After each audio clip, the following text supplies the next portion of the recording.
Welcome to Everyday English Podcast, a beginner-friendly podcast for improving English skills with simple English. Today, we're talking about weekend plans with a friend. Oh, that sounds fun. Weekend plans are a great way to practice English, right? Exactly. When you make plans with a friend, you can use everyday language. It's really helpful for beginners. Yeah. Like, you can talk about where to go or what to do. It's so natural. Right. And using context clues helps too. If you're at a restaurant, you can learn food vocabulary. Oh, for sure. And trying new foods can be a fun way to learn. Plus, you can ask your friend questions. Yes. Asking questions is key. You can say things like, "What do you recommend?" or "Have you tried this before?" And that helps with listening skills too, right? You hear how your friend responds. Absolutely. It's all about practice. The more you talk, the better you get. Yeah. And discussing different activities like visiting a museum or going to a movie can expand your vocabulary. Exactly. Learning about each other's cultures can be really interesting too. Oh, definitely. It makes the conversation lively and engaging. So, what are some activities you think are best for practicing English? Maybe going for dinner or coffee? Those are relaxed settings. Yes. And you can talk about anything, from food to travel. It's perfect. Totally. Plus, you can learn common expressions that you might not find in a classroom. Exactly. So, planning weekend activities is not just fun but also educational. Yeah. It's a win-win situation.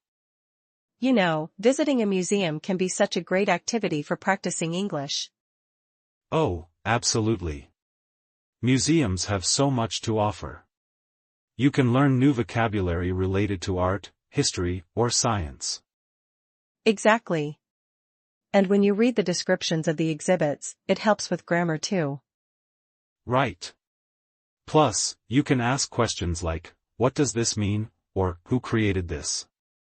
That really boosts your speaking skills. Oh, and trying new foods is another fun way to learn. Yeah. When you go to a restaurant, you can practice ordering food. You can say things like, "I'd like to try this dish," or "What do you recommend?" And you get to learn food vocabulary.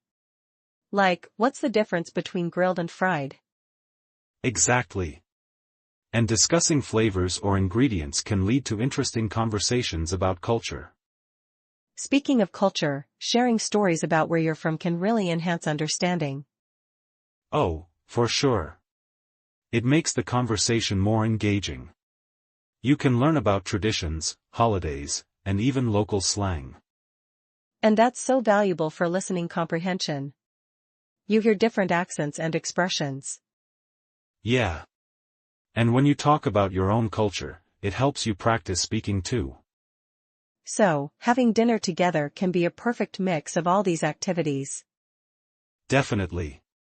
You can talk about the food, share stories, and even learn some new phrases. And it's relaxed, so you're more likely to use English naturally. Right. It's all about making the experience enjoyable while learning. So, what do you think is the best activity for beginners? I think trying new foods is the best. It's fun and you get to taste different cultures. Yeah. And it opens the door for so many conversations. Exactly. Plus, who doesn't love food? Haha, true. Food really brings people together. And that's what makes learning English so exciting. You know, incorporating practical applications into lessons is so important for beginners. Oh, absolutely. It makes learning feel more relevant, right? Exactly. When students can relate to what they're learning, it sticks better. Yeah. Like using real-life situations, such as weekend plans, to teach vocabulary. Right. Talking about going to a restaurant or visiting a museum gives them context. And they can practice everyday phrases, like, "Can I have the menu, please?" Oh, that's a great example. Simple questions like that help build confidence. For sure. And discussing their own experiences makes it even more engaging. Yes. Sharing stories about their cultures can really enrich the conversation. Oh, definitely. It opens up discussions about traditions and food. And food is such a universal topic. Everyone loves talking about it. Exactly. Plus, it encourages them to ask questions, which is key for learning. So, what activities do you think are best for these lessons? Maybe role-playing different scenarios? Like ordering food or asking for directions? Oh, that's a fun idea. It makes the learning process interactive. Yeah. And it helps them practice speaking in a safe environment. And they can learn from each other too, which is so valuable. Exactly. Group activities can really boost their confidence. So, incorporating these relatable topics into lessons is a win-win. Absolutely. It makes learning English enjoyable and effective. And that's what we want for our students, right? Definitely. Engaged learners are happy learners. Well, thank you for this great chat about teaching strategies. Yeah. I really enjoyed it.